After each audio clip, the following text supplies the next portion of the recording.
Brutalidade no Vale do Itajaí. Homem preso no Paraná confessa ter matado a tiros a ex-esposa e os 2 filhos do casal em Presidente Getúlio. O maior hospital público da capital do estado. Governador inaugura a nova emergência do Hospital Celso Ramos, totalmente revitalizada.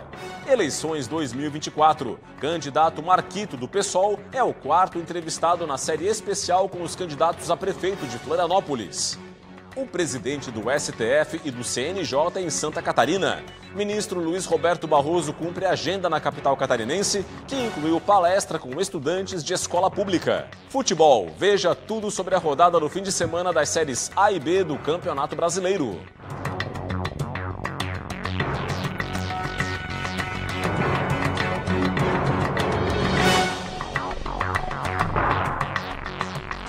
Olá, uma boa noite para você. O Band Cidade nesta sexta-feira começa com um crime brutal ocorrido em Presidente Getúlio, no Alto Vale. Um homem preso no Paraná confessou que assassinou a ex-esposa e os 2 filhos pequenos do casal que foram carbonizados. Acompanhe. Foi no momento em que comia um simples lanche em um restaurante às margens da BR-277, entre as cidades de Guaraniaçu e Ibema, no oeste do Paraná, que Gilson Haskell, de 38 anos, foi preso pela Polícia Militar. Ele não esboçou reação ao ser detido. Gilson estava a cerca de 270 quilômetros do Paraguai, para onde pretendia fugir após cometer um crime brutal a 570 quilômetros dali, em Presidente Getúlio, cidade catarinense do Vale do Itajaí. Os policiais militares realizaram alguns patrulhamentos na região ali de Guaraniaçu e acabaram avistando um veículo, que seria o veículo que estaria sendo utilizado para a fuga do indivíduo, parado num posto de combustível. O crime que Gilson cometeu e que confessou para os policiais quando foi preso foi o assassinato da ex-esposa Edneia Teles, de 34 anos de idade, e dos 2 filhos do casal, Luan, de 4 anos, e Lian, de 2. Os corpos deles foram encontrados carbonizados em um carro na cidade de Ibirama, também no Vale do Itajaí. Gilson usou um revólver e uma espingarda calibre 12 para pôr fim à vida da companheira e dos filhos. Depois, enterrou as armas. Em depoimento aos policiais militares, ele disse que foi motivado pelas dívidas acumuladas pelo casal e pela intenção de Edneia de se separar dele. Após a captura e o interrogatório formal do investigado, ele confessa toda a trama, Ele confessa toda a trama delituosa, que começou na terça-feira durante a tarde, foi interrogado e agora se encontra à disposição da Justiça. O irmão de Gilson também foi preso por porte ilegal de arma de fogo. Segundo a Polícia Civil, foi ele quem colocou fogo nos corpos das vítimas. A Polícia Rodoviária Federal vai monitorar o tráfego nas BRs e flagrar motoristas que cometem infrações com o auxílio de drones. Thaisa Kizel. A Polícia Rodoviária Federal vai monitorar o tráfego nas BRs e flagrar motoristas que cometem infrações com o auxílio de drones. Os equipamentos vão garantir aos agentes visão privilegiada, porque funcionam como uma plataforma elevada de observação, podendo voar a altitude de 10 a 20 metros. Nesta primeira fase, os drones vão sobrevoar a BR-282 na Via Expressa e BR-101 entre São José e Palhoça, onde já foi instalada sinalização indicativa deste tipo de fiscalização. As iniciativas locais, iguais a esta da PRF em Santa Catarina, serão compartilhadas para a construção de um modelo nacional de fiscalização. Thaisa Kizel, para o Band Cidade. Bom, na saúde, o governador Jorginho Melo entregou hoje a nova emergência do Hospital Celso Ramos, em Florianópolis, um espaço totalmente revitalizado. O espaço foi reformado com reparos em infiltrações, manutenção de mobiliário, tratamento de alvenaria, nova pintura, substituição de forros, limpeza de ar-condicionado, revitalização da rampa das ambulâncias e do jardim. É uma parceria que todo mundo ganha. Nós estamos investindo muito na saúde pública de Santa Catarina, na revitalização dos hospitais, das emergências. A emergência do Hospital Celso Ramos atende entre 200 e 300 pessoas por dia. Por mês, são feitos cerca de 10 mil atendimentos mensais. Da saúde para a política no Band Cidade, com o comentário de hoje de Cláudio Prisco Paraíso. Olá, Prisco, boa noite para você. Boa noite, Rodrigo. Ontem falamos do IBGE, do censo, a nova realidade populacional do Brasil. Agora hoje, questão eleitoral, vamos lá. Santa Catarina, isso já foi divulgado anteriormente, 5,6 milhões de eleitores aptos a votar, mas considerando os 13 municípios mais populosos, isso totaliza 2.479.000 votos. Vamos lá. Joinville, 434. Florianópolis nos calcanhares, se aproximando. Depois Blumenau, São José, Itajaí, Chapecó, Criciúma, Palhoça, Lages, Jaraguá, Balneário Camboriú.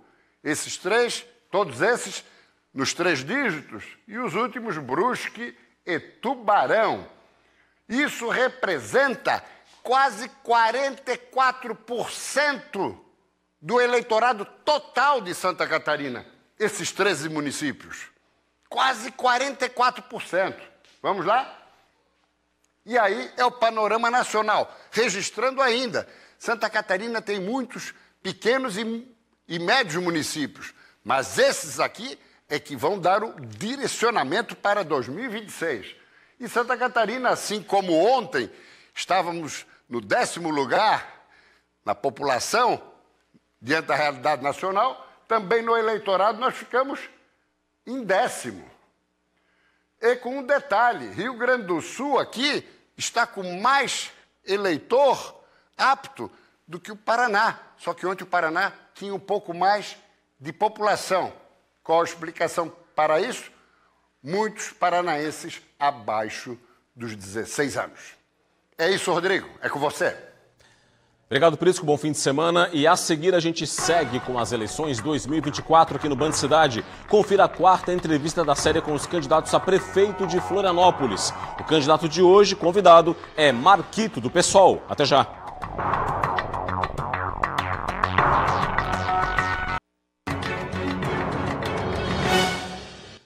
Estamos de volta com o Band Cidade para destacar as eleições 2024.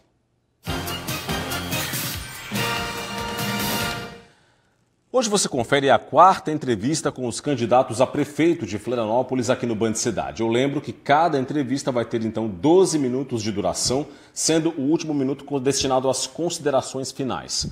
A ordem das entrevistas foi definida com base nas agendas das campanhas. O convidado de hoje é o candidato Marquito, do PSOL. Candidato, muito boa noite, seja muito bem-vindo, tudo bem? Obrigado, Rodrigo, obrigado pelo espaço aqui. É uma satisfação poder estar aqui ouvindo as demandas e também podendo apresentar o nosso plano de governo, a nossa estratégia de poder governar a cidade de Florianópolis, que é a nossa capital, uma das cidades mais maravilhosas desse país. Bom, a partir de agora, então, começa a contar o tempo de 12 minutos, relógio na tela, e a gente começa, então, candidato, com a pergunta: por que o senhor quer ser prefeito de Florianópolis? A gente vem se construindo politicamente há alguns anos já. E essa construção não foi uma construção a partir do meu desejo, acho que foi esse trabalho que eu sempre realizei há muitos anos na questão social, na questão ambiental, e que, num dado momento, esse coletivo que sempre me acompanhou falou: olha, por que não a gente ocupar a política, né? E aí eu fui candidato a vereador, fui eleito na primeira vez, fui reeleito como mais votado, fui eleito deputado estadual. E esse mesmo coletivo, essa forma coletiva de fazer política, me levou para essa candidatura, que hoje é uma candidatura muito importante, porque ela quer mudar a realidade de Florianópolis. Mudar a realidade no sentido de colocar Florianópolis no debate em relação às mudanças climáticas globais, colocar Florianópolis no debate das condições de serviço público, melhorar as condições de saúde, educação, mobilidade. E por isso a gente está aqui muito comprometido para mudar essa realidade, especialmente para cuidar da cidade de Florianópolis. Só tocou em alguns temas importantes nessa primeira fala, e eu quero já começar tratando de um deles, que é um tema muito premente aqui na capital do estado e que interessa a toda a comunidade, que é mobilidade urbana. Quais são as suas propostas para esse setor tão importante para a cidade? A gente vê a mobilidade urbana de forma sistêmica, né? A gente sabe que para melhorar a mobilidade, a gente precisa ter condições de dar espaço para os modais. Hoje, Florianópolis está muito baseada no uso individual de automóveis. A gente precisa melhorar e de forma muito especial o transporte público coletivo. A gente tem que atrair a população para o uso do transporte público coletivo. Para isso, o nosso programa tem algumas propostas. A primeira delas é, ao invés de subsidiar a passagem de ônibus por passageiro, a gente quer subsidiar por percurso, fazendo com que a concessão amplie o número de linhas e amplie o número de percursos, porque senão hoje a gente tem uma diminuição das linhas, as linhas funcionam sempre lotadas nos horários de pico e fora dos horários de pico tem poucas oportunidades para o uso do transporte público coletivo. A gente também quer colocar linhas interbairros, porque hoje a dinâmica dos bairros ilha, continente, especialmente norte da ilha, sul da ilha e a região continental, precisam desse tipo de serviço. E trabalhar de forma sistêmica a região metropolitana. Infelizmente, Florianópolis hoje não faz parte do consórcio metropolitano da Grande Florianópolis. E isso nos tira as condições de, por exemplo, implementar o Plano Intermunicipal de Transporte Coletivo, o PLAMUS.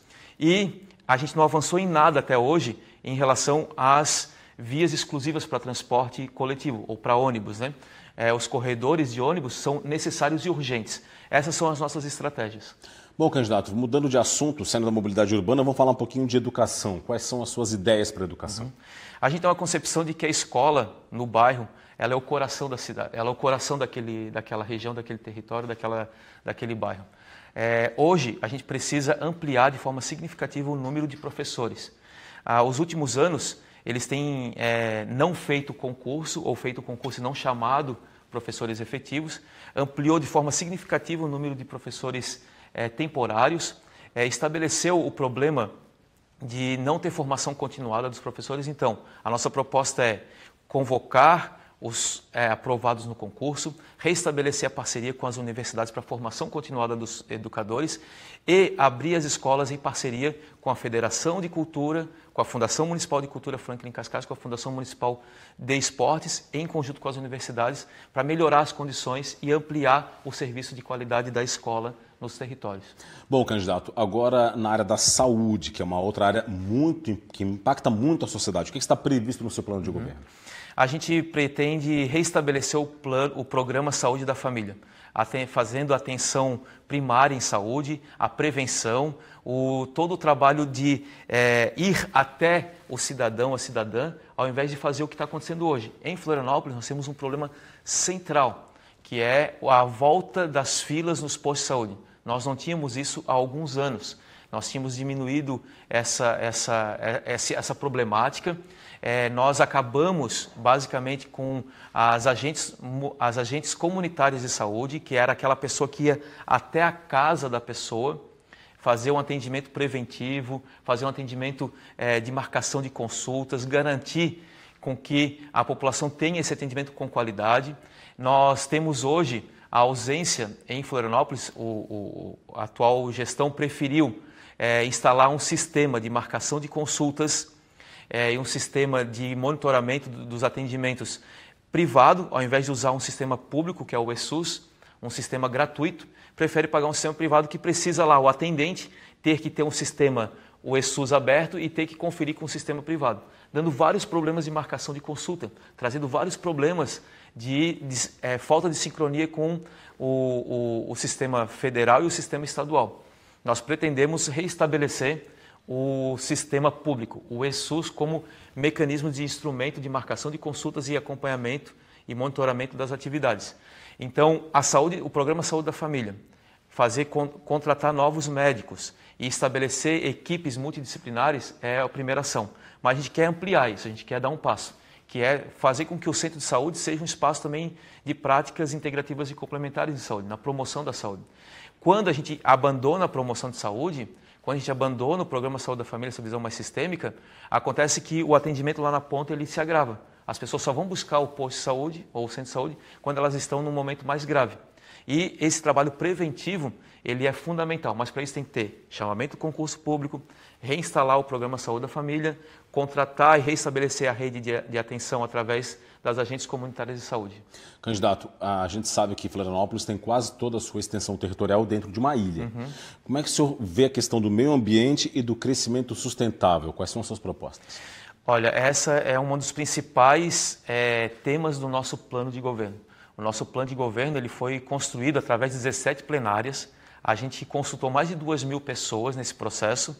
Essas 2.000 pessoas participaram de temas, tivemos uma plenária exclusiva sobre a questão da emergência climática. Nós temos uma atuação, eu tenho uma trajetória de atuação no campo ambientalista. Quando fui vereador, aprovei uma série de leis, como a lei da compostagem, dos direitos da natureza, a lei que institui a questão da agroecologia e da agricultura urbana. Agora, como deputado estadual, eu sou presidente da Comissão de Turismo e Meio Ambiente, tenho participado do GED Clima, que é um grupo interinstitucional que discute as mudanças climáticas, né? E tudo isso me deixa com muita qualidade para atuar de forma local. Florianópolis é uma das cidades onde os eventos climáticos eles atuam de forma extrema, seja chuvas intensas, seja períodos de seca, estiagem, sejam períodos de muitos vendavais. Esses eventos extremos eles trazem consequências para a vida das pessoas, consequências para as famílias, consequências para as moradias. As pessoas quando perdem seus itens, seus pertences durante um evento desse, ela leva muito tempo para retomar e para recuperar esses perdidos, né? Seja numa enchente ou num período de estiagem. Nosso programa ele tem muito definido a questão do enfrentamento às mudanças climáticas, que assola o mundo inteiro. Nós temos aqui a necessidade de criação de brigadas comunitárias e voluntárias para os períodos de estiagem e enfrentamento às queimadas. A gente está vendo isso assolando o Brasil inteiro.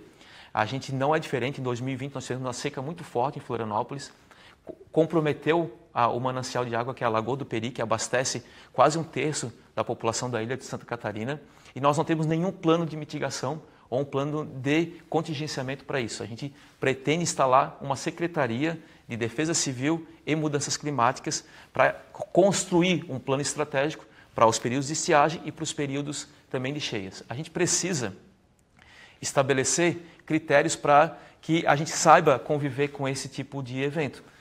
A gente precisa fortalecer o principal órgão ambiental de Florianópolis, que é a Floram.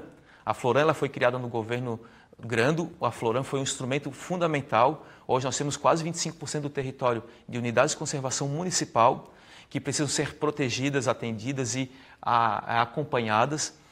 O órgão da Floram vem sendo desmontado, a gente falta técnicos, falta pessoas para acompanhar esse trabalho. Nós pretendemos fortalecer a Floram, fortalecer a Defesa Civil e criar uma Secretaria de Defesa Civil e Mudanças Climáticas e implementar o programa de uma cidade resiliente ambientalmente. O que é uma cidade resiliente ambientalmente? É uma cidade que tenha condições de enfrentar os eventos climáticos mais extremos. A gente precisa construir corredores ecológicos, arborização urbana, a gente precisa estabelecer agentes locais ambientais, agentes que vão atuar em parceria com as escolas, os centros de saúde, os centros comunitários, em conjunto com a Floram, em conjunto com as universidades e colocar Florianópolis num debate global em relação às mudanças climáticas, em relação à questão ambiental. Essa cidade pode ser uma referência em soluções baseadas na natureza para esse tipo de enfrentamento. E sabe o que isso vai trazer? Qualidade de vida para a população, segurança para a população, confiança para quando um evento desse acontecer, a gente ter os mecanismos e os instrumentos para enfrentá-los ou para conviver com esses. A gente não pode, hoje, negar que as mudanças climáticas são um fato muito marcante. Basta ver as vidas e as famílias que sofreram e que vêm sofrendo até hoje lá no Rio Grande do Sul, especialmente na região da Grande Porto Alegre. E a gente quer que as pessoas tenham segurança e confiança numa gestão que tenha o pensamento ambiental e a concepção de enfrentar esses eventos extremos e de criar mecanismos para isso. Melhorar a CONCAP, enfrentar as mudanças climáticas, dar condições para a CONCAP funcionar de forma adequada e enfrentar as mudanças climáticas, estruturar a Floram dar condições para as mudanças climáticas e por isso a gente está aqui muito bem estabelecido que os equipamentos públicos ligados à área ambiental precisam ser estruturados para a gente ter uma cidade segura e confiante em relação às mudanças climáticas e ao enfrentamento a essa questão. Candidato, agora minuto final para suas considerações finais diretamente para o seu eleitor nesse final de entrevista, por favor. Muito obrigado. Eu quero aqui agradecer muito esse espaço e pedir o apoio de todos e todas. Todo mundo que me conhece sabe da minha trajetória, do quanto eu tenho me dedicado e trabalhado muito, né, pela vida pública em relação às questões sociais e ambientais, o quanto que a cidade de Florianópolis merece e precisa de um prefeito que tenha esse cuidado, que cuide das pessoas, que cuide da natureza e que cuida da gestão pública municipal. Então, eu faço esse apoio, faço esse pedido de apoio, meu número é 50, e nós também temos aí uma grande rede de candidaturas a vereadores e vereadoras pela Federação PSOL e Rede, também da UP, muitos dedicados a muitas causas sociais, ambientais e econômicas da cidade, e eu peço esse apoio também para conhecer as nossas candidaturas a vereador e vereadora de Florianópolis pelo PSOL, Rede e UP. Tá certo. Candidato Marquito do PSOL, muito obrigado pela participação aqui no Band Cidade. Boa sorte na campanha e até a próxima. Muito obrigado e até a próxima. Muito bem. Bom, em acordo com a produção do Band Cidade e a assessoria do candidato Pedrão, ficou acertado então que a entrevista com Pedrão, que não ocorreu ontem, vai ser feita na próxima sexta-feira, no dia 6 de setembro. Nesta segunda-feira agora, o nosso convidado vai ser o candidato Rogério Portanova do Avante. Não perca. E a seguir aqui no Band Cidade, a previsão do tempo para o fim de semana em todo o estado. E veja também no esporte tudo sobre a rodada do fim de semana do Campeonato Brasileiro. É só um instante, a gente volta já já.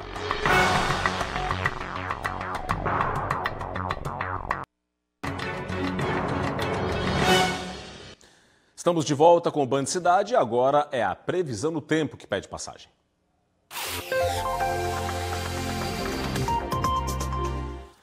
Hora de saber como fica o tempo neste fim de semana em todo o estado, começando pelo sábado, que vai ser assim de acordo com o nosso mapa. Sol brilhando forte em todas as regiões de Santa Catarina, com poucas nuvens no céu.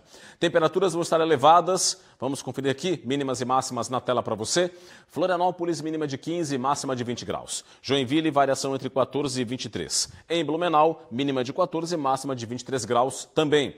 Viramos a página, mais detalhes para você do tempo. Em Criciúma, mínima de 13, máxima de 25 graus. Em Lages, variação entre 12 e 23. E em Chapecó, mínima de 15 e máxima de 30.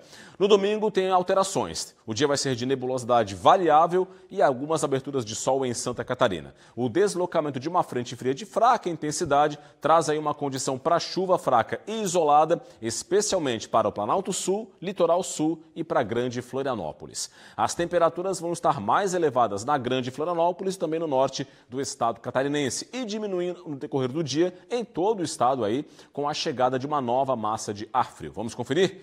Olha só as mínimas e as máximas do domingo. Na capital, mínima de 16, máxima de 21 graus. Em Jaraguá do Sul, variação entre 14 e 32. Em Itajaí, mínima de 16, máxima de 24 graus. Viramos a página, mais detalhes do tempo. Em Tubarão, mínima de 14, máxima de 22 graus. Na Serra, São Joaquim vai ter variação entre 8 e 16. E em Concórdia, oeste do estado, mínima de 11 e máxima de 19 graus. O presidente do Conselho Nacional de Justiça e do Supremo Tribunal Federal, ministro Luiz Roberto Barroso, cumpriu a agenda nesta sexta-feira em Florianópolis. No primeiro compromisso do dia, o ministro foi recepcionado com a apresentação do canto coral Nossas Vozes, na Marista Escola Social Lúcia Maivorne, na comunidade de Monte Serrat, região central de Florianópolis. Depois das apresentações, o presidente do Conselho Nacional de Justiça e do Supremo Tribunal Federal, ministro Luiz Roberto Barroso, conversou com os estudantes do ensino médio. A palestra falou sobre como fazer diferença para si próprio, para o Brasil e para o mundo. A palestra faz parte de uma série de encontros organizados pelo ministro Barroso para promover discussões sobre ética, valores, democracia e outros temas que envolvem os desafios da atualidade. Uma vida de sucesso, de uma vida de realizações, é feita de valores, é feita de conhecimento, é feita de desejo de progredir. É feito de participação e é feito de respeito ao próximo.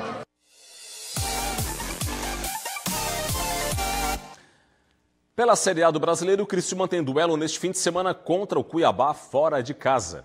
Para o duelo, o técnico Cláudio Tencati vai ter o retorno do volante Igor Meritão. Por outro lado, Patrick de Paula, suspenso, fica de fora. O volante Barreto e o lateral Claudinho, lesionados, seguem como desfalques, assim como Wilker Angel, Felipe Viseu e Jonathan. O zagueiro Rodrigo com torção no tornozelo é dúvida. O Criciúma é o 12º colocado da Série A com 28 pontos. Cuiabá e Criciúma se enfrentam neste sábado, às 6h30 da noite, na Arena Pantanal. A Chapecoense tem duelo neste sábado contra o Botafogo de Ribeirão Preto com transmissão ao vivo da Band. Para o jogo, o técnico Gilmar Dalpozo tem os desfalques do goleiro Matheus Cavicchioli e do zagueiro Rodrigo Moledo, ainda em recuperação de lesões. A Chapecoense é a 19ª colocada da Série B com 21 pontos, a 4 do primeiro time fora da zona do rebaixamento. Para piorar a situação, o time não vence há 7 partidas. Chapecoense e Botafogo de Ribeirão Preto se enfrentam neste sábado, às 5 horas da tarde, com transmissão ao vivo da Band, na Arena Condá, a partir de 4h45 da tarde. Não dá para perder. E o Avaí encara o CRB em Maceió. Para a partida, o técnico Enderson Moreira vai ter o retorno do lateral esquerdo Mário Sérgio, que cumpriu suspensão. O meia João Paulo, gripado, segue fora do time, assim como Pedro Castro e Igor Bom, lesionados. O atacante Pedrinho é dúvida. O Avaí é o 7º colocado da Série B com 34 pontos e precisa vencer para se manter na luta pelo G4. CRB e Avaí se enfrentam neste sábado, às 6 da noite, no estádio Rei Pelé, em Maceió. E é isso, ficamos por aqui. Vem aí o Jornal da Band. Para você um forte abraço, muito obrigado pela audiência, boa noite, bom fim de semana. Até segunda-feira. Tchau.